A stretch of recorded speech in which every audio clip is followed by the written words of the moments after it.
Ambassador Jake stood in the center of the Galactic Council chamber for what felt like the 100th time in 2 years. The massive hall stretched above him, filled with representatives from 40 different species.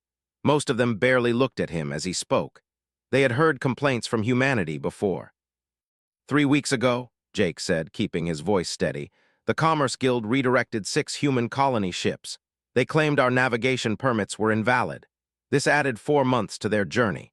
150 families, including 70 children, are still traveling through deep space with limited supplies. The ambassador, a tall being with blue skin and 4 arms, waved one hand dismissively. The permits were filed incorrectly. We followed standard procedure. Jake pulled up a holographic display. These are the same permit forms we've used for 5 years, the same forms they approved last month for 3 other human ships. The only difference is these ships were heading to a system rich in rare minerals the want for themselves. Several council members shifted in their seats. A few looked uncomfortable, most looked bored. The council chairman, a massive creature called us, spoke in a tired voice. Ambassador, we understand your concerns. However, they have the right to enforce their commerce regulations. We cannot interfere with legitimate trade security. Jake felt the familiar weight of frustration settle on his shoulders. 15 years. 15 years since humanity joined the galactic community, and every year brought more insults, more restrictions, more casual cruelty disguised as procedure. It started the moment Earth made first contact. The Galactic Council examined Earth's environment and declared it a Class 9. Too much gravity, too much weather, too many predators. They looked at humanity's history of warfare and competition and decided humans were dangerous primitives who needed to be controlled. The restrictions came immediately. Human ships could only travel on approved routes. Human colonies could only be established in pre-approved systems, usually the ones nobody else wanted. Human trade required special permits that took months to process. Human children were banned from multi-species schools because they might be too aggressive. Every time humanity protested, the council formed a committee. Every committee concluded that the restrictions were necessary for galactic security. Every appeal was with polite words that meant nothing. Jake remembered the medical crisis 3 years ago. A human mining colony suffered an outbreak of a local disease. The consortium controlled the only nearby medical facility. They refused to send supplies, claiming their doctors were too busy. 16 miners died while the facility sat half empty. When Jake filed a complaint, the council expressed sympathy and did nothing. Then there was the incident. The Empire confiscated 3 human cargo ships, claiming they carried illegal weapons. Inspections proved the cargo was farming equipment, exactly as the manifest stated. They kept the ships anyway, selling them at auction. The council investigation took 18 months and concluded that it was an unfortunate misunderstanding. The human merchants who lost their livelihoods received nothing. Every species seemed to have their own way of reminding humans they were second-class citizens. The hegemony charged humans triple the normal docking fees. They refused to hire human workers. They excluded human scientists from research conferences.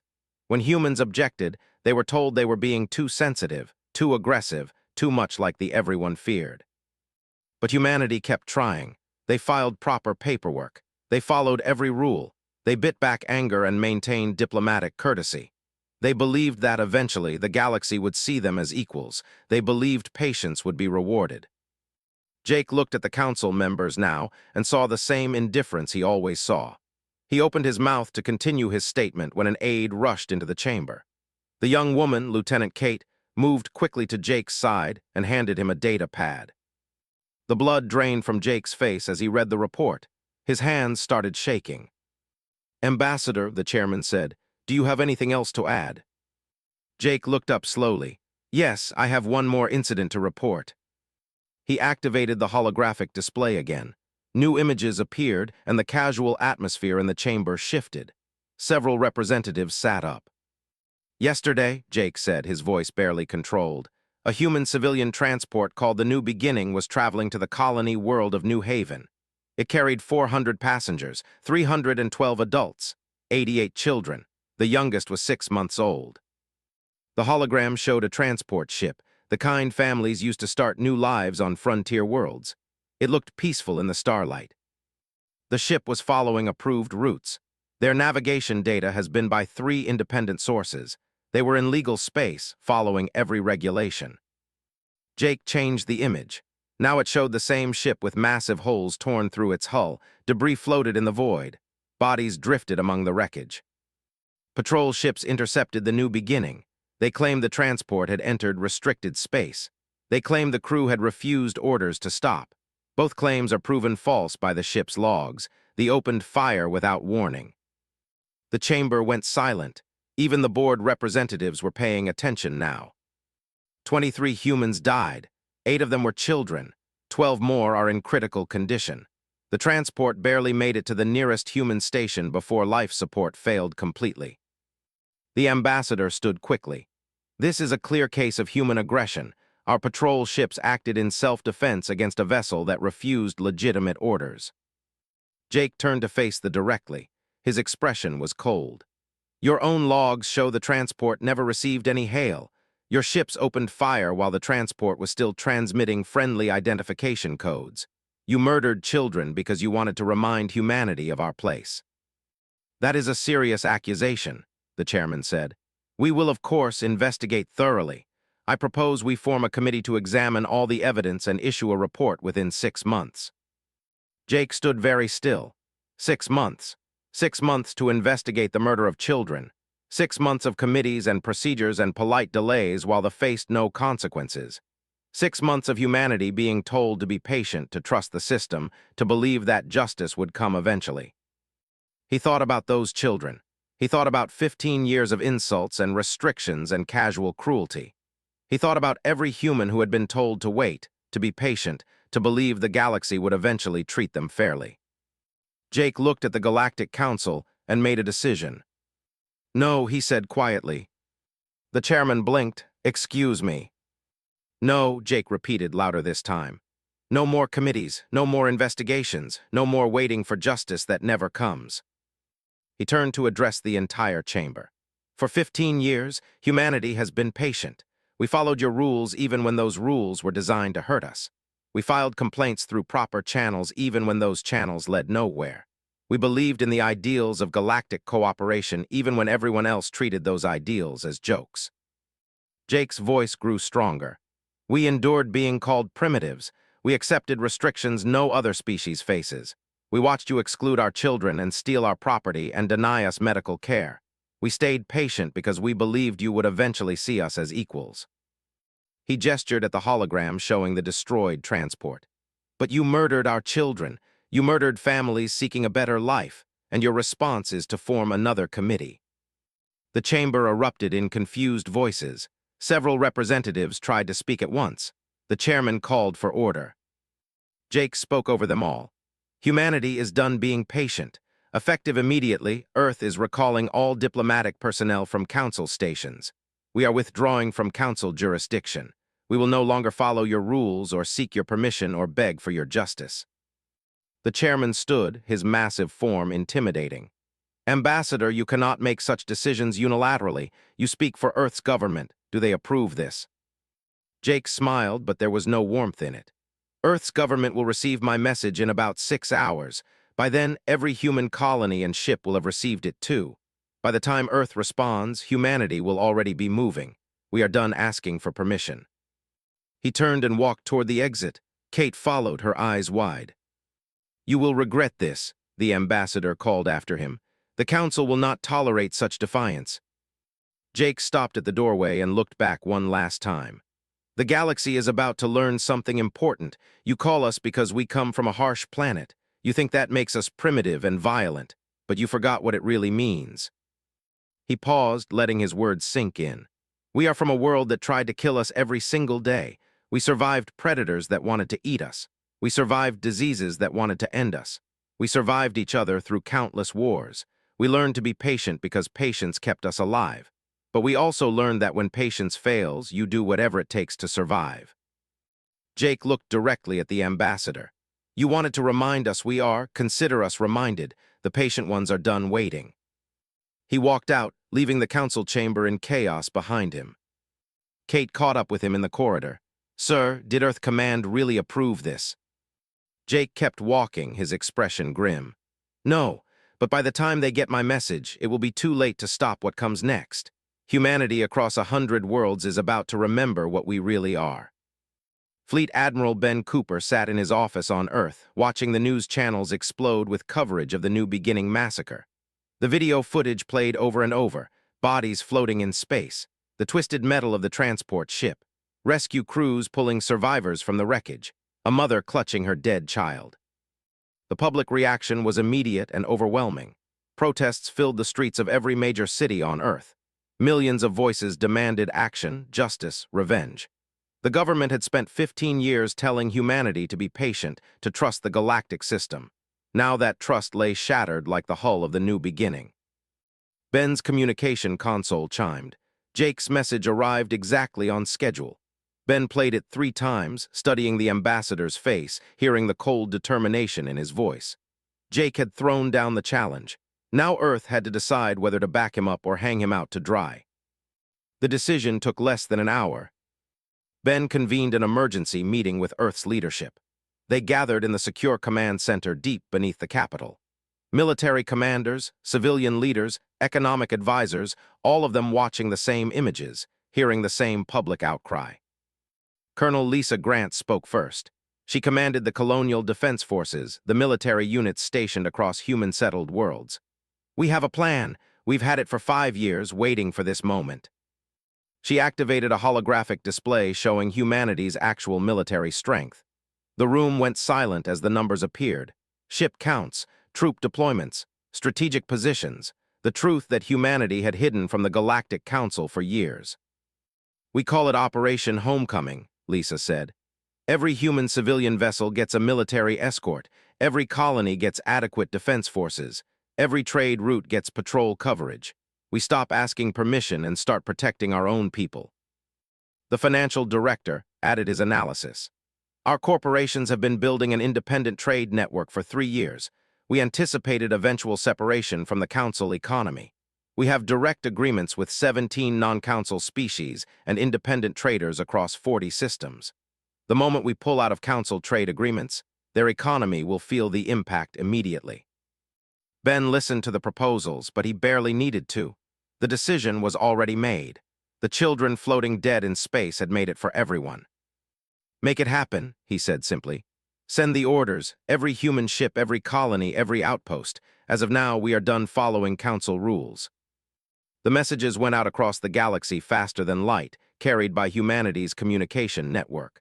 On 100 worlds, humans received the same orders. Protect yourselves. Defend your families. No more asking permission to exist. The reaction was swift and dramatic. Captain Foster commanded the carrier Independence, one of the ships that had been registered as a commercial cargo hauler. For years, he and his crew had played the role of civilian merchants while maintaining combat readiness in secret. When the orders came through, felt a weight lift from his shoulders. "All hands, this is the captain," he broadcast across his ship. "The mission is over. No more pretending. No more hiding what we are. Power up all weapon systems. Launch all fighter squadrons. Let's show the galaxy what they've been ignoring." The Independence transformed before alien sensors. Cargo bays that supposedly held trade goods opened to reveal launch tubes for fighters. Engine ports that seemed civilian-grade suddenly showed military-level output. Sensor arrays that had been carefully limited activated to full capability. Across the galaxy, the same transformation happened simultaneously. Hundreds of human ships dropped their civilian disguises. Mining stations revealed themselves as forward military bases. Construction crews in deep space unveiled the fleet they had been building for years.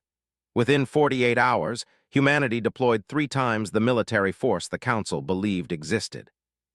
The economic impact hit just as hard. Careful planning paid off as human merchants across the galaxy simultaneously from Council trade agreements. Parker, a civilian merchant who had been running cargo for 20 years, received her orders while docked at a station. She walked into the station master's office and placed a data pad on his desk. "This cancels our shipping contracts, effective immediately.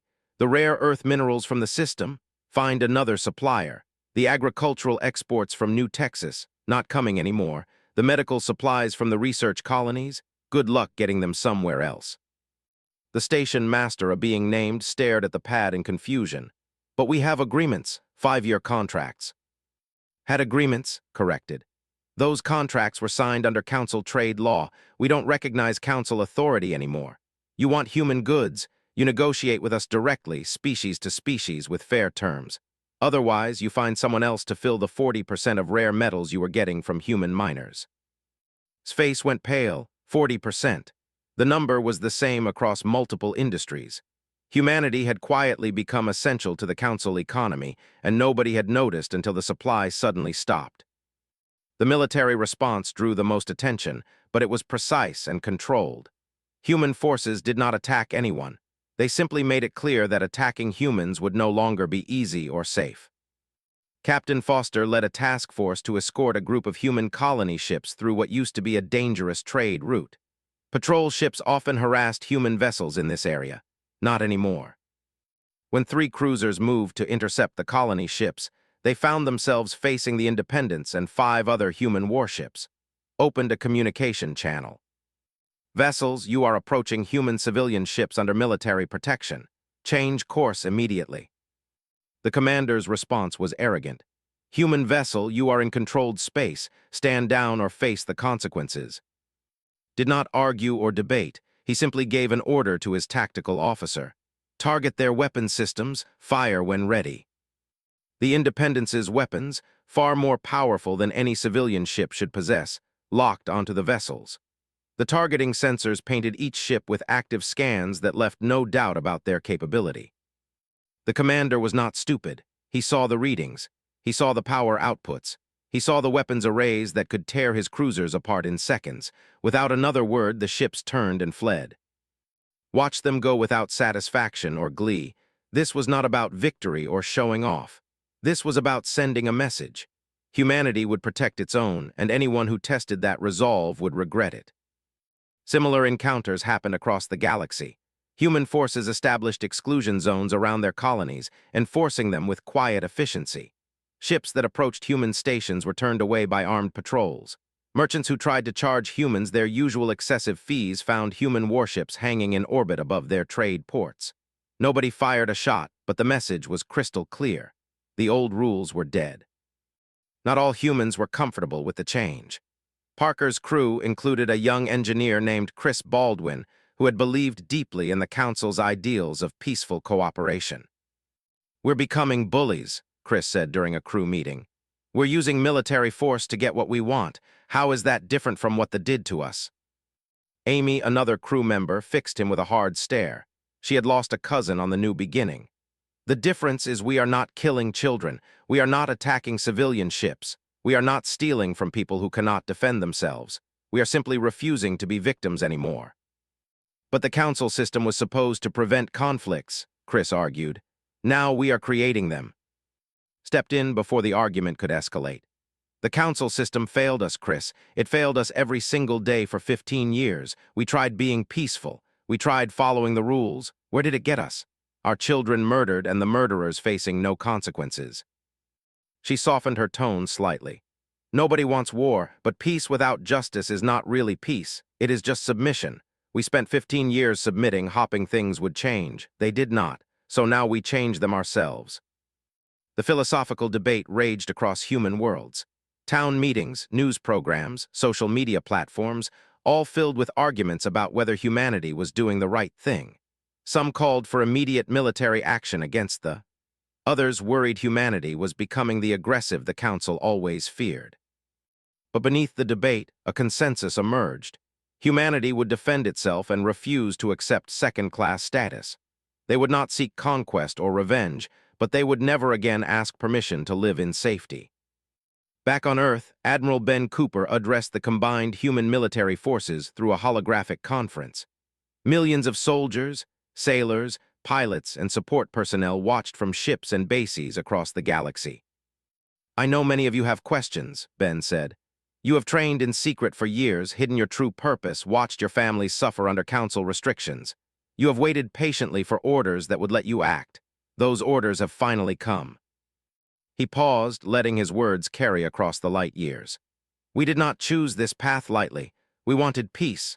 We wanted cooperation. We wanted to prove that could be valuable members of the galactic community. But the galaxy refused to see us as anything except dangerous primitives to be controlled." Ben's expression hardened. They forgot something important. They forgot that are dangerous because we survive, because we adapt, because we do whatever it takes to protect our families. They thought they could kill our children and face no consequences. They were wrong. He looked directly into the camera, knowing his words would reach beyond the military to every human in the galaxy. We are not seeking revenge. We are not pursuing conquest. We are simply declaring that humanity will never again beg for the right to exist in peace. We will defend ourselves. We will protect our people. And if the galaxy does not like it, the galaxy can learn to live with it. The broadcast ended. Ben sat back in his chair and looked at the star map displayed on his wall. Red markers showed human colonies and ships. Blue markers showed council forces. Yellow markers showed the new defensive positions humanity had established. The galaxy descended into chaos within a week. Without human resources flowing through council trade networks, entire economic systems began to fail. The consortium's industrial sectors slowed to a crawl without the rare earth minerals humans had been mining. Agricultural worlds that depended on human crop varieties faced food shortages. Medical research facilities lost access to compounds found only on human-controlled worlds. The Galactic Council convened emergency sessions daily, trying to understand how one species had become so essential without anyone noticing. The answer was simple but painful. For 15 years, while treating humans as second-class citizens, the Council had become dependent on them. Humans worked harder, adapted faster, and produced more efficiently than most species.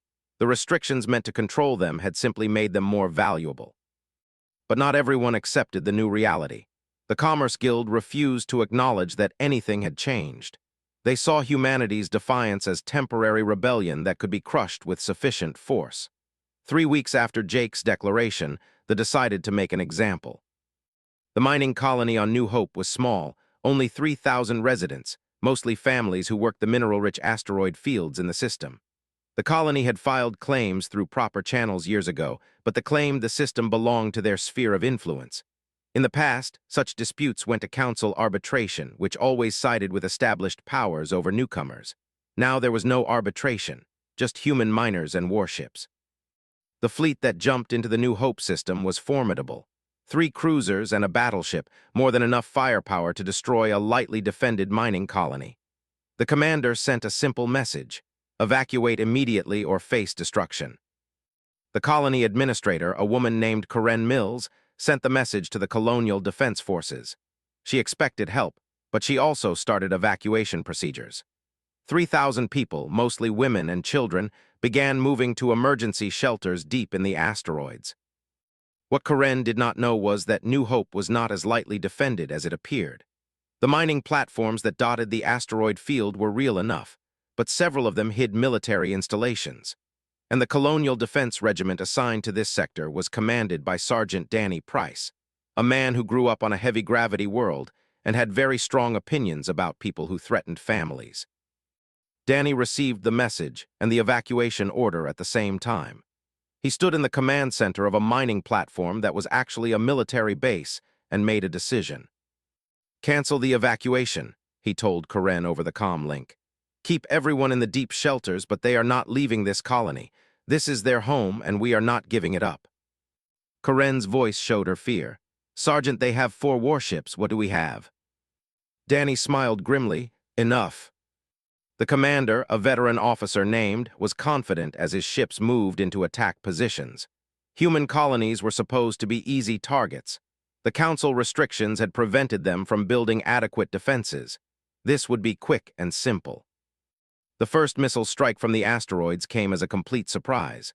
Watched in shock as 2 of his cruiser's shield generators exploded under the impact. Before he could give orders to return fire, the asteroids themselves seemed to come alive. Hidden weapons platforms activated, their targeting systems locking onto his fleet with terrifying precision. "All ships evasive action," shouted. But his ships were designed for intimidation and traditional fleet actions, not fighting an enemy hidden in asteroid fields. Danny Price and his regiment had trained for this exact scenario. They knew they could not match ships in open space, so they had turned the asteroid field itself into a weapon. Missiles launched from concealed tubes, fired from platforms that looked like mining equipment.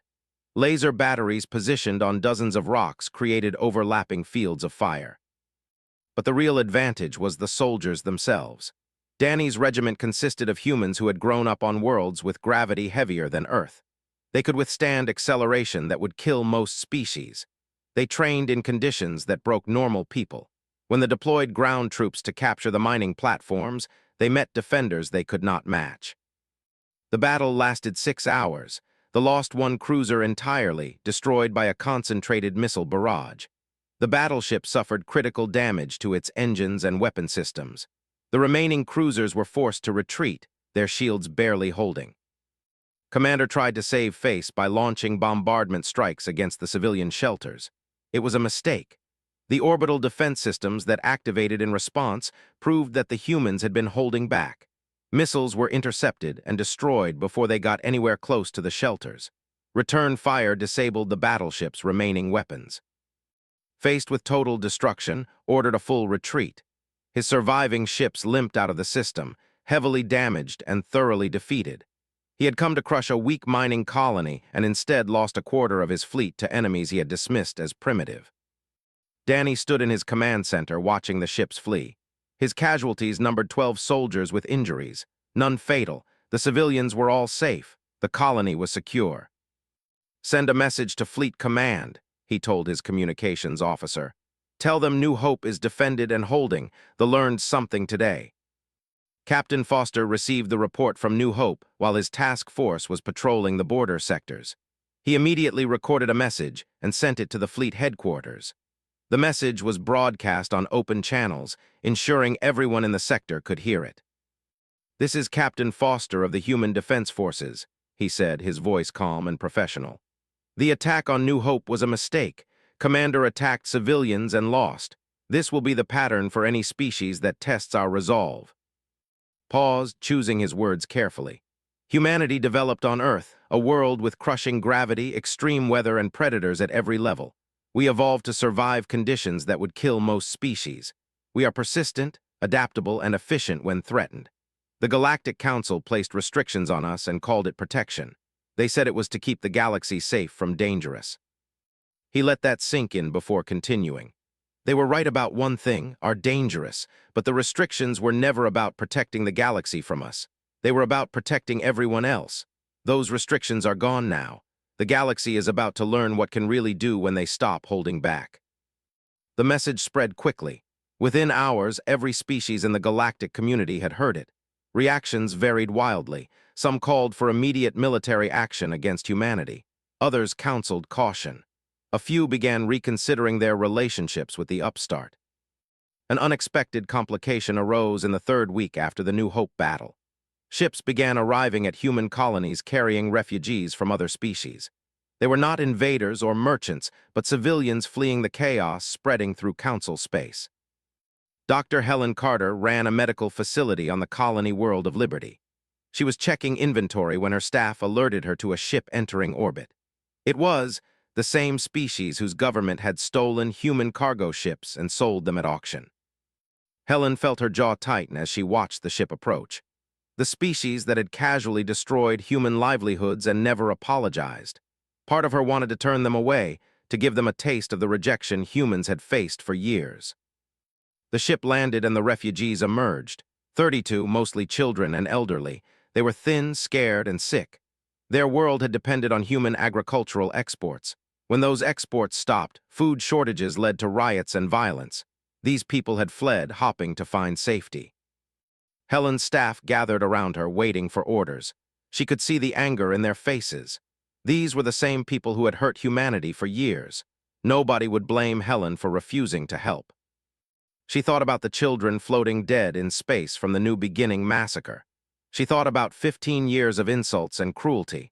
She thought about what kind of person she wanted to be. "Prepare the medical bays," Helen said quietly.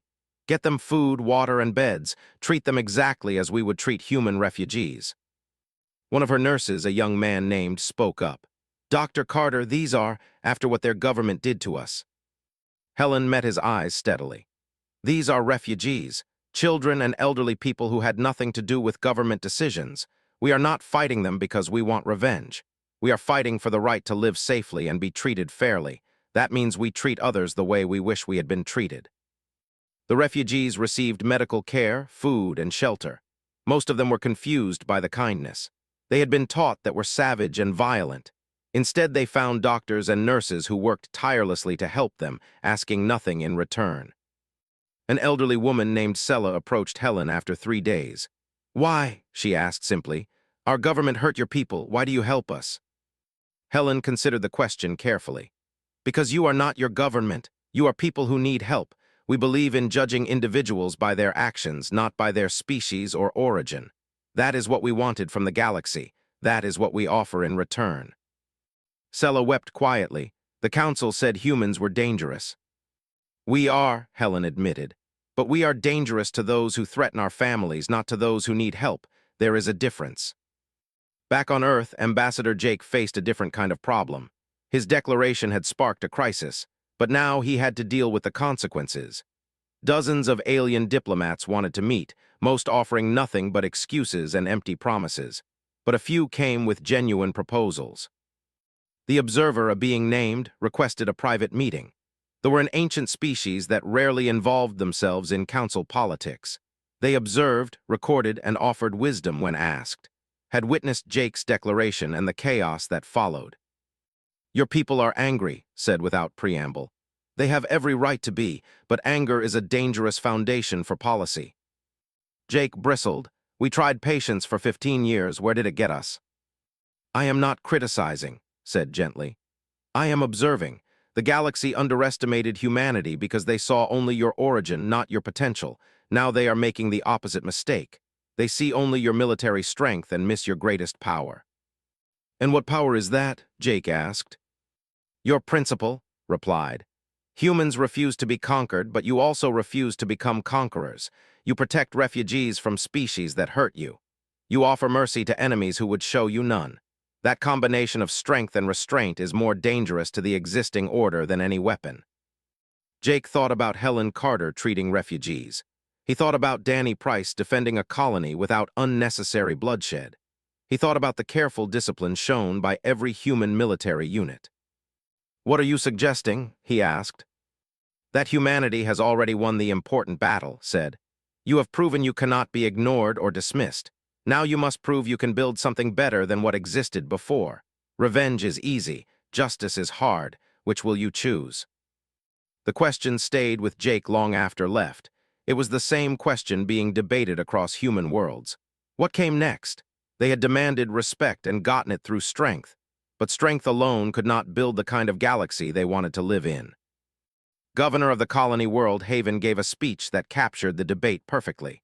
She stood before her citizens, human and the few aliens who lived among them, and spoke plainly. "We were right to stand up for ourselves," she said. "We were right to refuse continued abuse. But if all we do is replace one bully with another, we have not improved anything. We have just changed who holds the whip." Galactic Council Chamber had never been so divided. For the first time in 300 years, member species could not agree on a unified response to a crisis. The emergency session had been going for 6 hours, and positions had only hardened. The ambassador stood at the center, his 4 arms gesturing angrily. "The humans have declared themselves above galactic law. They attack our ships, ignore our trade regulations, and harbor refugees from council worlds. We must form a military coalition immediately to restore order." Several species voiced agreement. The Empire, still angry about human defiance of their authority. The hegemony, worried that other species might follow humanity's example. A dozen smaller powers that had profited from keeping humans restricted. But not everyone agreed. The representative, a diplomat named, spoke carefully. "A war with humanity would be costly. Our economic analysis shows they control resources we cannot easily replace. More importantly, they have revealed military capabilities that make victory uncertain." "They are one species," the ambassador snapped. "We represent 40 civilizations. How can you fear them?" His response was blunt. "Because we watched them destroy your fleet at New Hope. 3 cruisers and a battleship against a mining colony, and you lost. What makes you think a larger force would do better against their core worlds?" The chamber erupted in arguments. Some demanded immediate military action. Others called for negotiations. A few suggested accepting the new reality and working with humanity rather than against them. In a small observation gallery above the chamber, the observer watched the chaos with ancient eyes. He had seen many crises in his long life, but this one felt different. Humanity had not just challenged the Council. They had exposed its fundamental weakness, the casual cruelty that had been accepted as normal for too long. While the Council argued, humanity moved forward with its plans. Captain Parker, the civilian merchant who had canceled her contracts with found herself in an unexpected role. 3 minor species approached her at a frontier trading post, asking to meet with human leaders. There were a small reptilian species that had joined the Council 70 years ago. They had been promised protection and prosperity, but received neither. Larger species ignored them in Council votes, exploited them in trade, and dismissed their concerns. Now their representative, a young female named, stood nervously before. "We have watched what humanity did," said quietly. "You stood up to powers that seemed impossible to resist. You proved that the Council's authority was not absolute. We wondered if you might help others who face similar treatment." Was a merchant, not a diplomat, but she understood opportunity when she saw it. "What are you suggesting?" "An alliance," said. "Not joining human territory, but working together. Species that want fair treatment instead of Council domination. You proved it was possible. We want to learn how." Brought the proposal to Ambassador Jake. Within days, representatives from 12 minor species had made similar requests. They saw humanity's defiance as inspiration, proof that the Council could be challenged. Jake called an emergency conference with Earth's leadership. "We have an opportunity here," he said. "These species offer resources, strategic positions, and political support, but they also offer something more important. They offer the chance to build something better than what we left." Admiral Ben Cooper was cautious. "Alliance means obligations. If we promise to protect them, we need the capability to deliver." "We have the capability," Colonel Lisa Grant said. "The question is whether we want the responsibility. Do we just want to be left alone, or do we want to change the system that hurt us?" The debate lasted hours, but the decision was ultimately clear.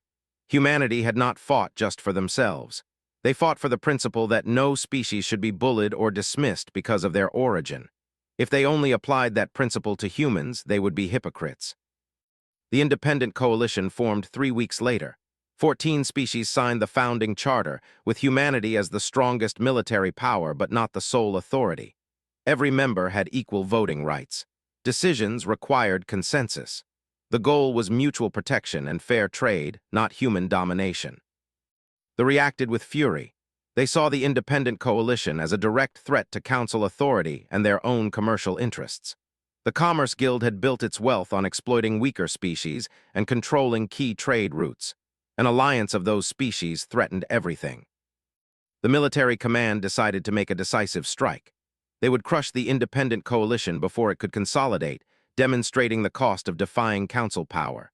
They assembled the largest fleet they had deployed in decades.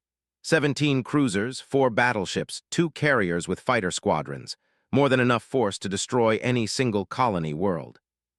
Their target was Green River, a human agricultural colony that supplied food to several independent coalition members.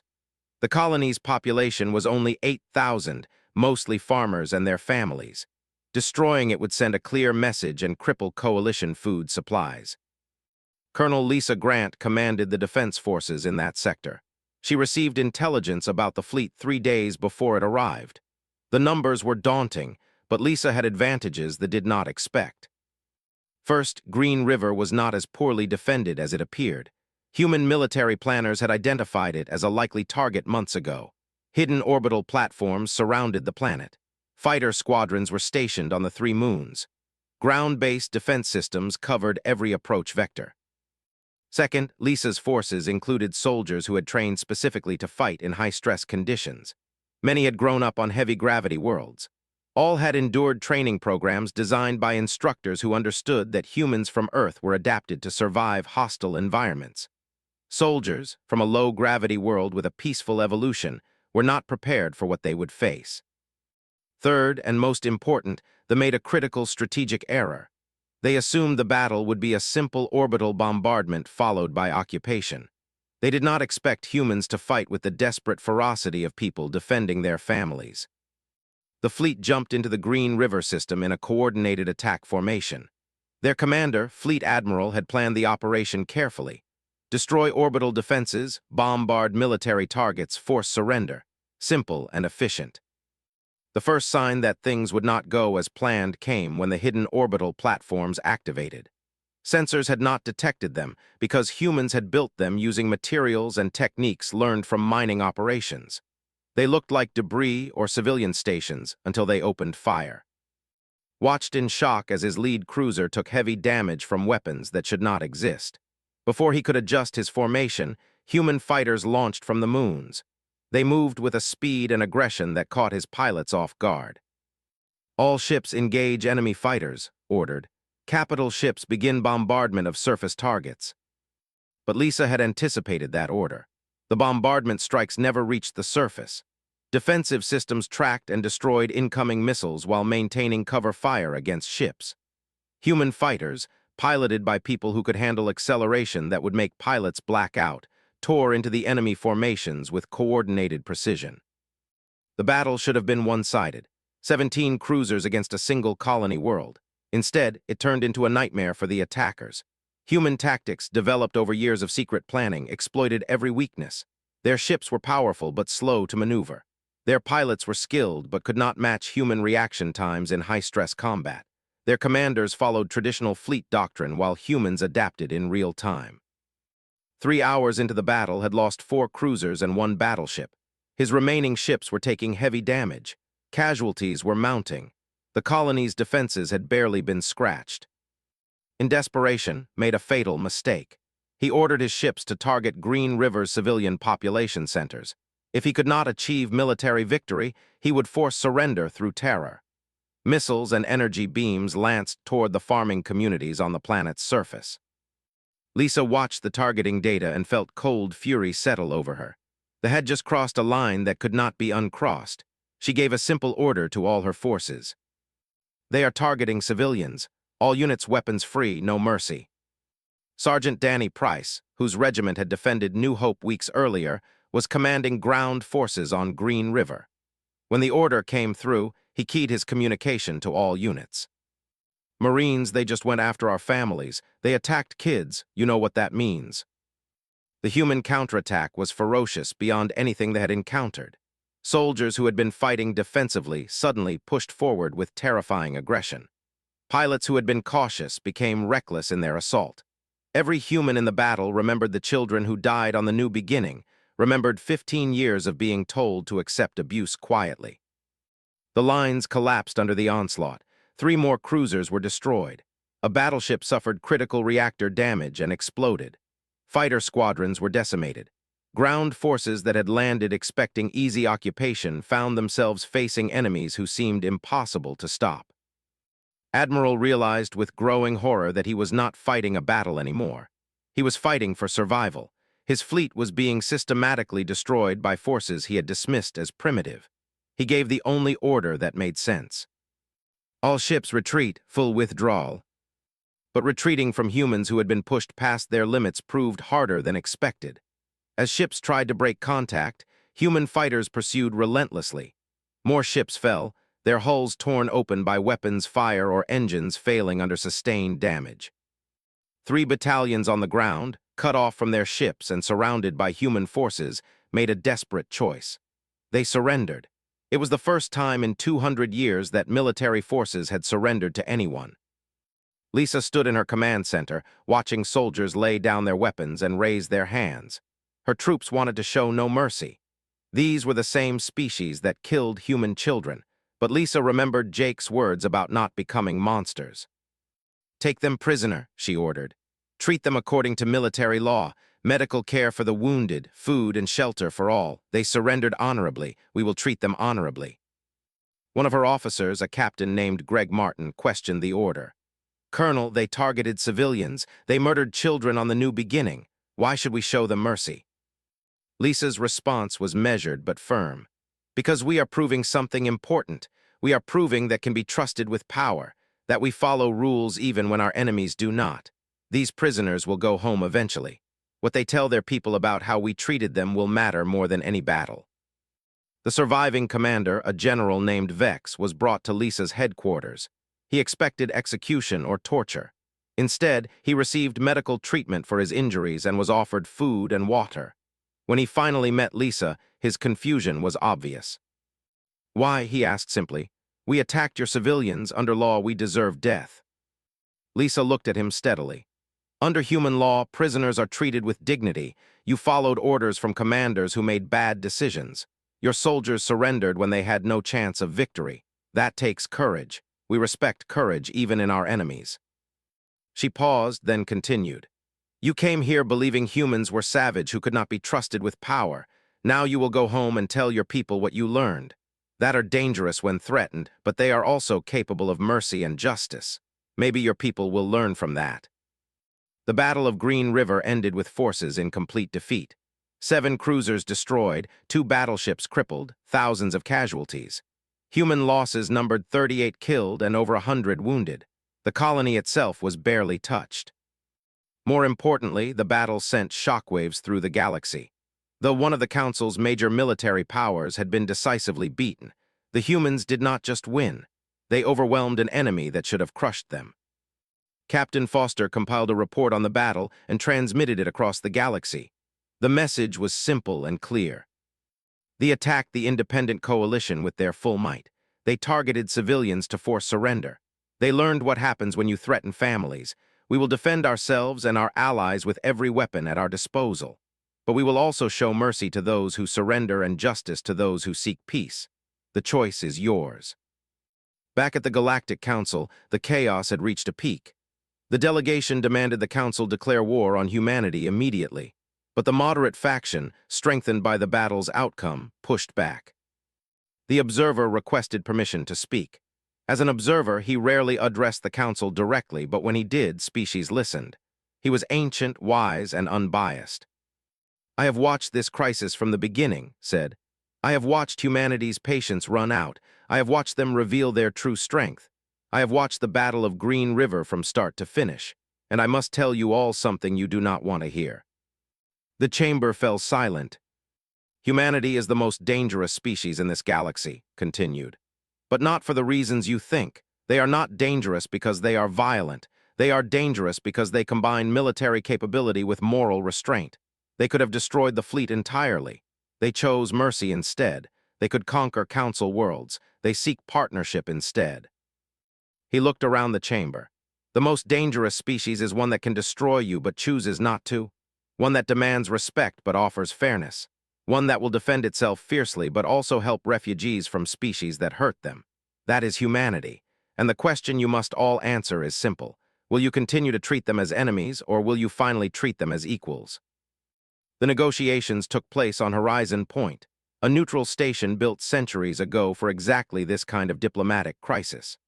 Representatives from the Galactic Council and the Independent Coalition gathered in a massive conference hall, watched by observers from dozens of species who wanted to see how the galaxy would reshape itself. Ambassador Jake led the Independent Coalition delegation.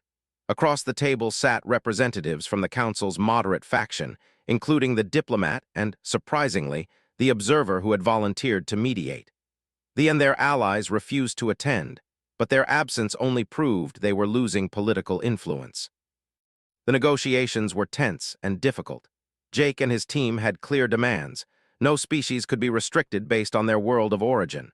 Attacks on civilians of any species would be met with unified response from both Council and Coalition.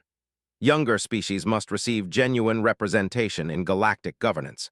Most importantly, there must be accountability for past wrongs. The Council representatives struggled with that last point. Admitting fault meant accepting responsibility.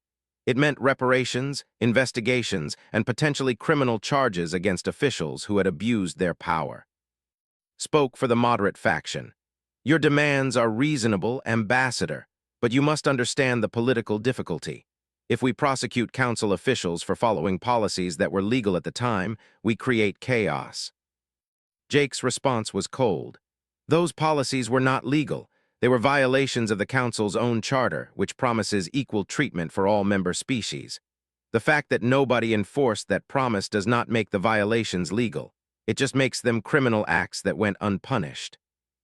Serving as mediator intervened. Perhaps a compromise, a Truth and Reconciliation Commission.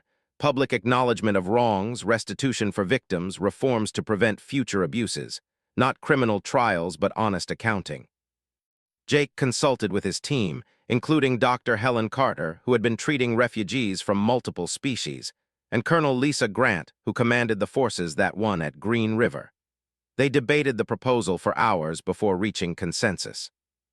"We accept," Jake said finally.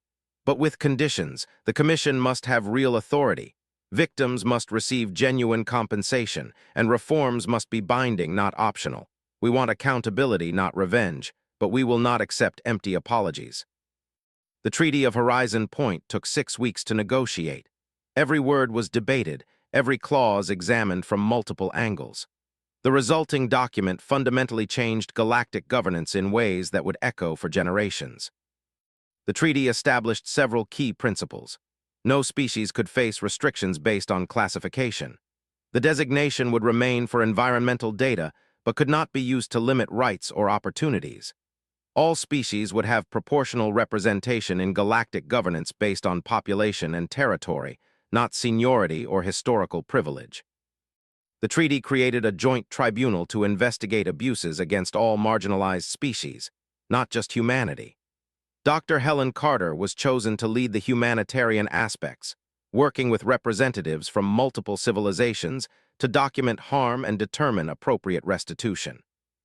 Most controversially, the treaty required the Commerce Guild to pay substantial reparations, compensation for families killed in their attacks, funds to rebuild damaged colonies, return of all property seized from human merchants. The government protested bitterly but had no leverage. Their military defeat at Green River had destroyed their credibility. The Empire, seeing the treaty's direction, made a strategic choice. They issued a formal public apology for their seizure of human cargo ships and offered to return all confiscated property plus interest calculated over 5 years. It was a transparent attempt to avoid the tribunal's investigation, but Jake accepted it. The point was not punishment, but justice. An unexpected provision came from the Independent Coalition's minor members. The representative proposed an exchange program for education and cultural understanding. Young people from different species would live and study together, learning about each other's worlds and values. The idea gained immediate support. Captain Foster's sister, a teacher named Jennifer Foster, volunteered to establish the first integrated school. She chose New Dawn, a human colony world with diverse ecosystems and a growing population. Within months, the school welcomed students from 7 different species. Jennifer stood before her first mixed class of 30 students, human and alien children sitting together nervously, and gave a simple speech. "You are here because adults in your civilizations decided to stop fighting and start understanding each other. Some of your species have hurt each other in the past. Some have been hurt. You are not responsible for that history, but you will shape the future. What you learn here about each other and about yourselves will determine what kind of galaxy you build." The students came from different worlds, spoke different languages, had different biology. But over time, they learned that children everywhere shared common experiences.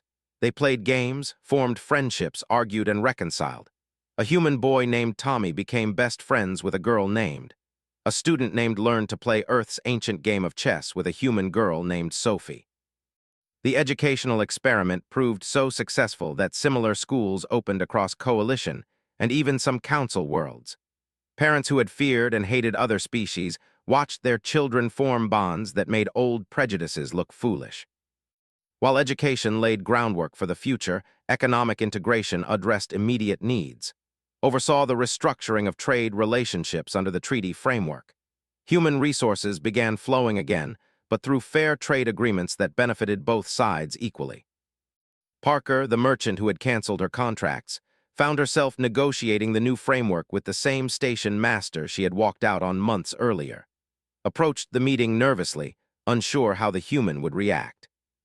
"We need your minerals," said bluntly. "Our industrial sectors are still struggling, but I understand that the old contracts were exploitative. What would you consider fair?" Appreciated the honesty.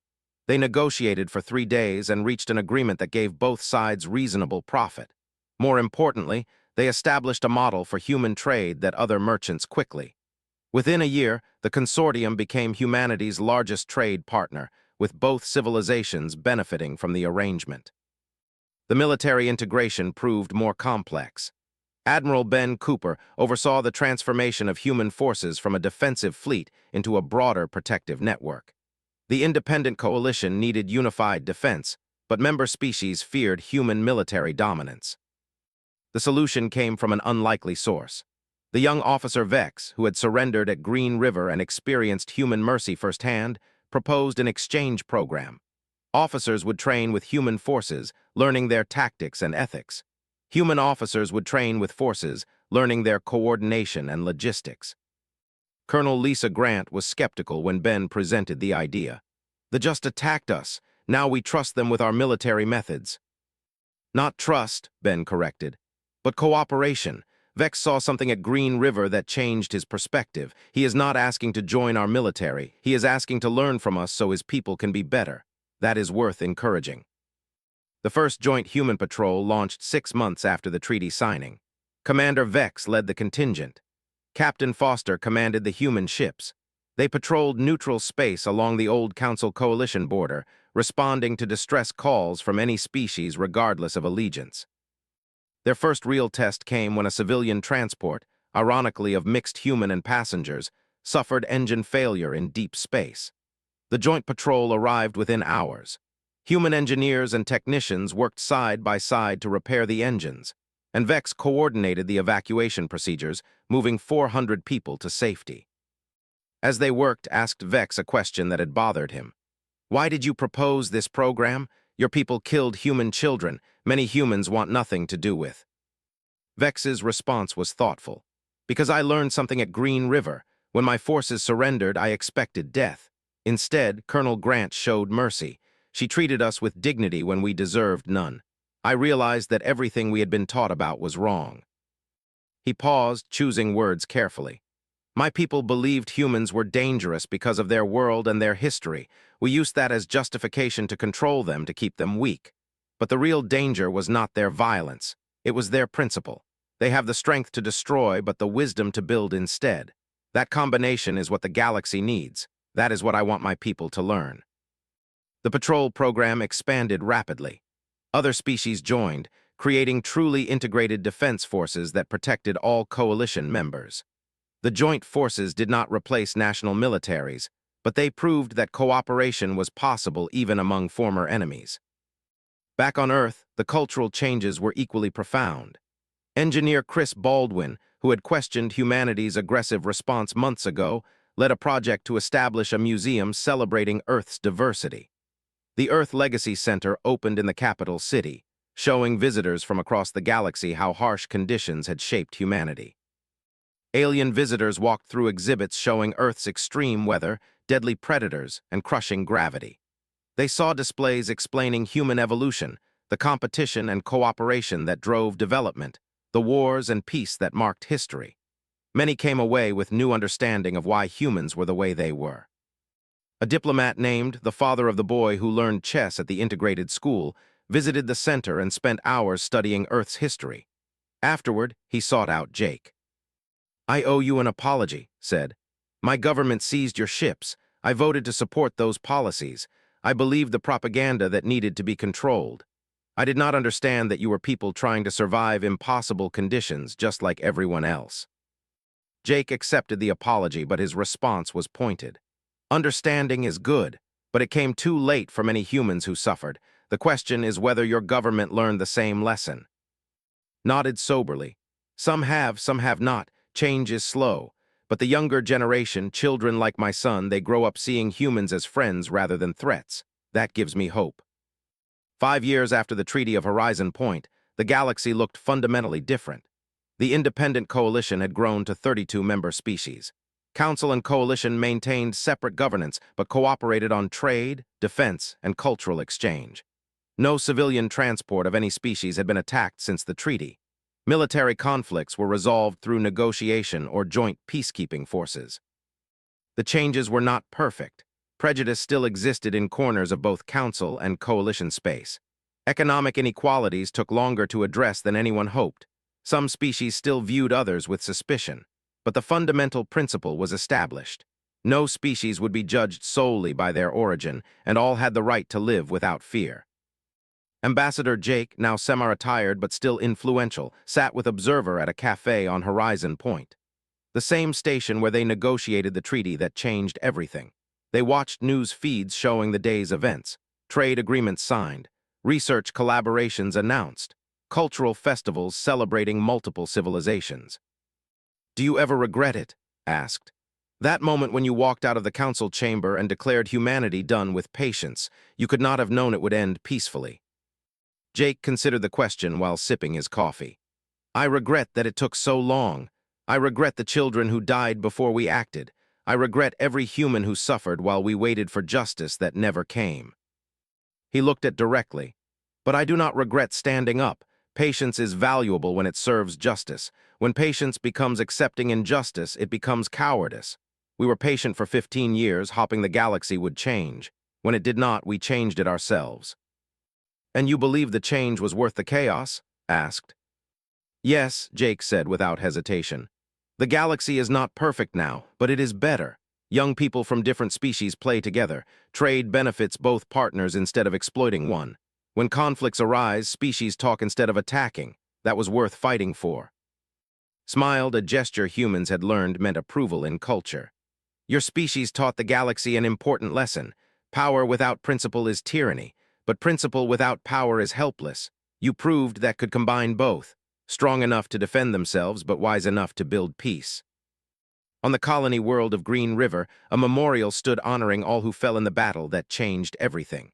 The memorial included names from multiple species: human soldiers who died defending their families, soldiers who died following bad orders, civilians caught in the crossfire. Colonel Lisa Grant, now a general commanding Coalition Defense Forces, attended the annual memorial service. She stood with former enemy commander Vex, now an ally, both of them honoring the dead regardless of species. A young girl, the daughter of Merchant Parker, approached them after the ceremony. She had been born after the battle, growing up in a galaxy where species cooperated more than they fought. She asked a simple question that showed how much had changed. "General Grant, why did people fight? Why did they not just talk to each other?" Lisa knelt to look the girl in the eye.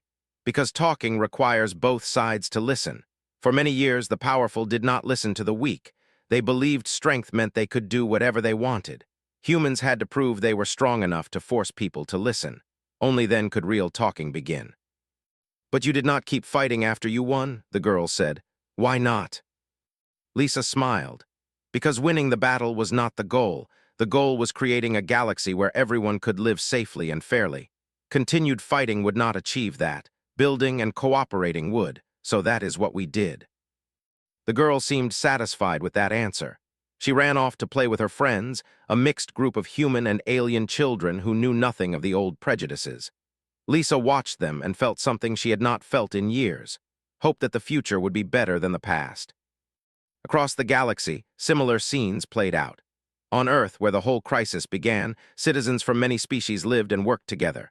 On Prime, where hatred of once dominated, young people studied human culture with genuine interest.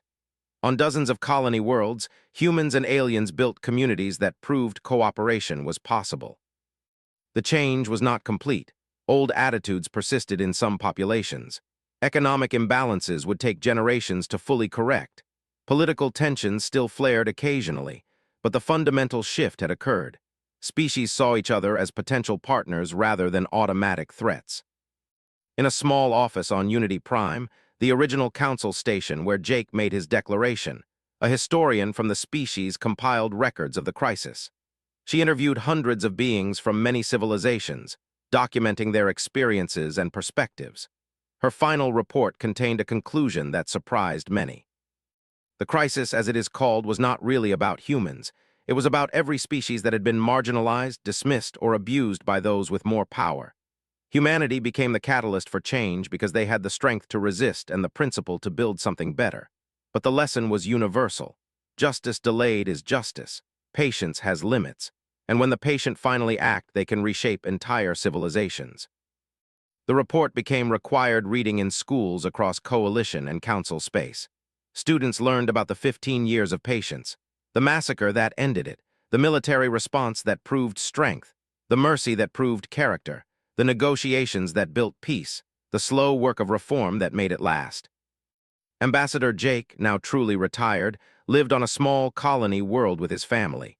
He still received visitors, diplomats and students seeking his perspective on the crisis he helped create and resolve. His advice was always the same. Do not wait for justice, build it. Do not accept abuse, stop it. But remember that the goal is not victory over others.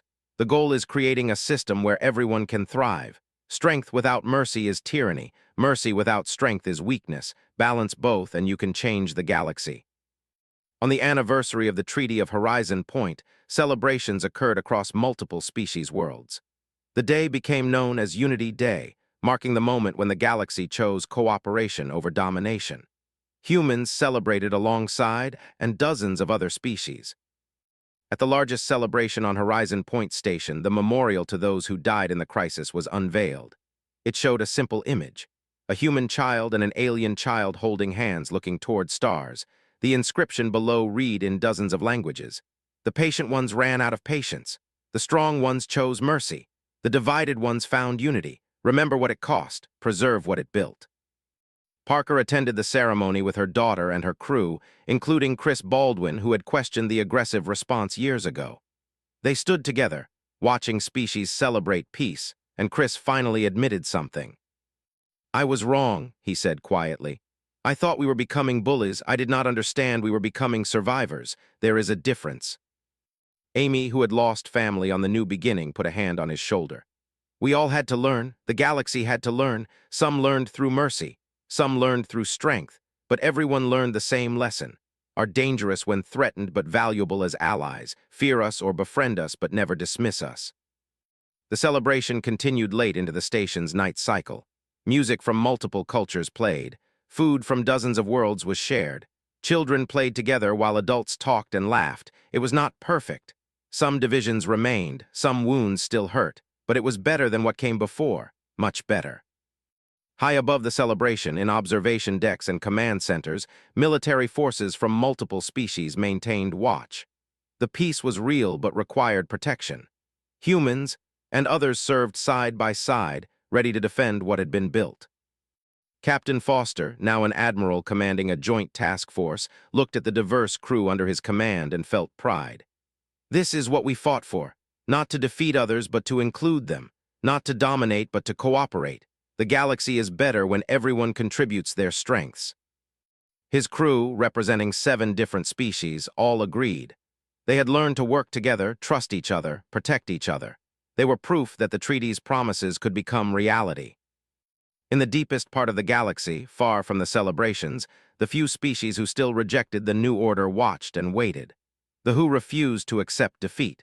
The council purists who wanted to restore old hierarchies. The isolationists who rejected all cooperation. They were a minority now, growing smaller each year as younger generations embraced change. But they remained, a reminder that progress was never permanent, that vigilance was always necessary. The galaxy stood at a new balance point, not perfect equality but genuine opportunity, not universal harmony but achievable cooperation, not the end of conflict but better ways to resolve it. They had finally run out of patience, and the chaos that followed reshaped everything. Now came the harder work of maintaining what had been won. Jake, in his retirement, often thought about that day in the council chamber, the moment he said no more patience, the moment humanity stopped asking and started demanding, the moment that changed the galaxy. He had no regrets. The children who died on the new beginning deserved justice. The humans who suffered for 15 years deserved respect. The future generations deserved better than what existed before. The patient ones ran out of patience. The galaxy braced for chaos. What they got instead was transformation. Painful, difficult, costly, but ultimately worthwhile. And 5 years later, the universe was still learning to live with the consequences of who refused to stay in their assigned place. The vote came 3 days later. The council split almost evenly. The motion to declare war on humanity failed by a single vote.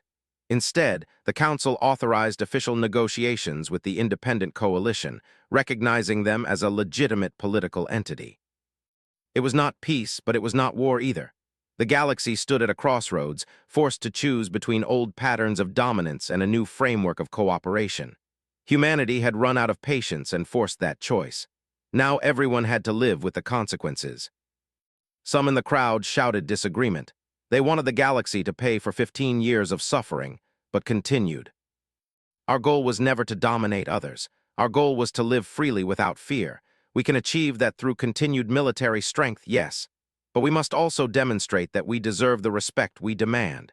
That means treating others fairly. That means offering help to those who need it. That means building alliances based on mutual benefit rather than fear. The debate continued, but a consensus was forming. Humanity would maintain its military strength, the capability that had finally earned respect. But they would not become the monsters they had fought against. They would defend themselves fiercely, but also offer cooperation to those who approached in good faith. Admiral Ben Cooper summarized it in a message to all human forces. We proved we are dangerous. Now we must prove we are also just. The galaxy will watch everything we do. Let them see who protect the weak, honor their word, and build rather than destroy. Let them see what humanity really means.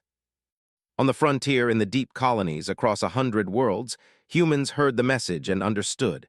The patient ones had run out of patience and shown their strength.